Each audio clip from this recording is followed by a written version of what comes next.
This is Mark Strassman, reporter with Etopia Media's Broadband over Powerline World. We're about to speak to Katherine Gomm at the United Telecom Council. Welcome to Etopia Media's Broadband over Powerline World. Thank you, Mark. I'm very happy to speak with you today. Why don't you start by telling our viewers what the UTC, the United Telecom Council, is, and who's in it and what it does? Yes, United Telecom Council is a trade association that represents critical infrastructure companies, including electric utilities, gas pipeline, and water utilities. We represent the communications and IT networks of these companies, and thus we do research on technology and how it benefits the communications. Okay, and what was the impetus for preparing the particular report we're about to talk about? In 2003, UTC produced Wi-Fi for Utilities primer, and due to updates in standards and reach, and also the introduction of WiMAX to the technology picture, we felt it was time to update the paper. There's also been a very strong continuing interest among our utility members in wireless technology. Okay, what kind of research went into it? Did you just use other studies, or did you interview people in the field, or what did you do to collect the data? We did a lot of primary research, for the most part with the wider community. We attended a WiMAX forum and spoke to many of the representatives at the forum. We also interviewed our own UTC members to gather their input on how they are starting to use Wi-Fi and WiMAX. Okay, and what particular issues were you trying to address in the report? The intention of the report was to produce a primer for utilities in order to enable them to make decisions about how to implement Wi-Fi or WiMAX, or whether it is even applicable to their networks. In the course of the study, we were able to do some analysis of the potential market for utility communications in the use of Wi-Fi and WiMAX. Okay, and talk about what I guess could be called multimodal integration, the use of Wi-Fi, WiMAX, and 3G cellular together to achieve a common goal. Yes, this is one of the most interesting aspects. As the name WiMAX intimates, interoperability is a primary goal of the technology, and worldwide interoperability. So as we're moving forward, we're looking at the possibility of chipsets embedded in devices that would enable interoperability between Wi-Fi, WiMAX, and 3G, so that a user could, in fact, not even know which network they are on as they transition from one to the other. Okay, say a little bit about what you found out about the interaction of standards bodies, manufacturers, and end users in this process. Yes, there of course are the forums that are very important in establishing the communications between the different bodies. As we're moving forward, for instance, the WiMAX forum wants to ensure that standards are worldwide, so that there can be interaction as we move forward. So many of the members of the WiMAX forums are from the vendor. They are seeking to have their equipment certified by the forum, thus ensuring interoperability and compliance to standards. Okay, now are we talking here about a wireless delivery of internet or broadband over powerline delivery? What's the relationship of a utility, which of course runs power lines, I guess in almost every case, and whether they want to use those power lines to deliver internet connectivity to themselves or others, or whether they want to get into a wireless configuration, or whether they want to combine them together? Well, of course, of interest to your audience is the use of Wi-Fi with broadband over power line. That's just one application.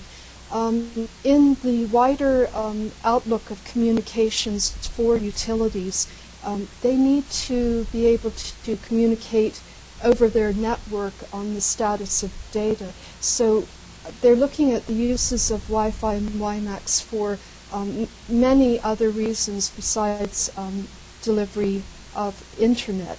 That is one primary driving force. What we're finding is that there are a lot of niche applications where Wi-Fi, for instance, is being utilized, such as in call centers or the grid control rooms, where people are needing to walk around and have wireless access to communications.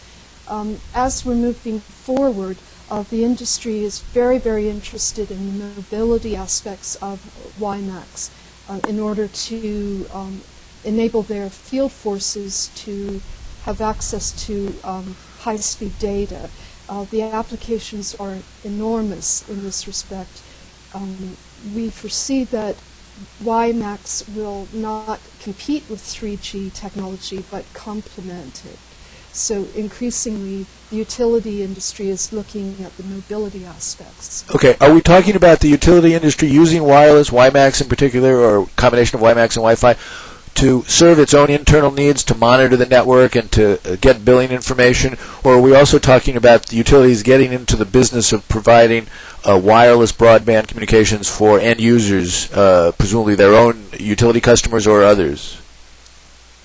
Well, primarily utilities foremost are interested in their own internal communications. They have to be absolutely reliable and secure, top-notch systems. But as the infrastructure is put in place, they see uses, commercial uses moving forward. So the first applications will be for their own internal use. Though the industry does look at commercial wireless in some cases, they, for the most part, are relying upon their own internal networks going forward, and we foresee this will be the case for a long time to come. Okay, are there... No, go ahead.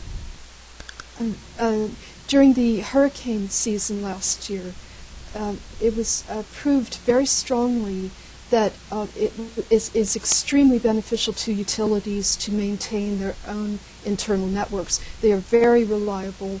They stood up to the hurricanes very well. And speaking to the utility members, they want to have control over their own networks for the most part, though they do use commercial wireless in some cases. But and we foresee that will be the trend going forward.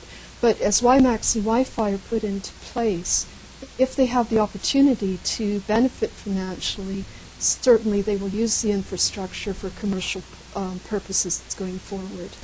Is that likely to be particularly pertinent in rural areas? Yes, I believe you're correct. As we know, the rural areas present a number of challenges. Terrain itself is major obstacle to transmitting a wireless signal. But for instance, Wi-Fi, the 802.11n version, soon to be released, will have the ability to transmit signals around mountains. So as we go forward, the Wi-Fi will have increasing applications in rural areas. Also, its factor is very attractive. Wi-Fi, WiMAX are cost-effective. They're quick to implement. The amount of equipment needed is not great. So these are all very strong reasons for deploying Wi-Fi and WiMAX in a rural setting. Okay, what? And I'm sorry. No, go ahead. No, finish. To further answer your question, once the infrastructure is in place, it will be very tempting for the utility companies to offer commercial internet service to residents who have very limited choices in the rural areas. Okay, why don't you wrap up by telling us what you see as the short and medium-term future of wireless implementation by utilities? Traditionally, wireless has had a very strong role in the utility setting, especially the land mobile radio is an absolute essential for utility companies. It is the backbone communications for utilities. As proved during the hurricanes, land mobile radio stood up extremely well. For next generation wireless, it's going to be a mixed future. I believe that utilities will proceed cautiously. The first applications will be in niche scenarios, but as the next generation proves itself out, it will be used more and more. And as the security increases, utilities will rely upon wireless applications in more and more settings. Okay. I want to thank you very much for sharing this latest information about utilities and wireless implementation with us today on Etopia Media's Broadband over Powerline World. Thank you very much, Mark. Bye.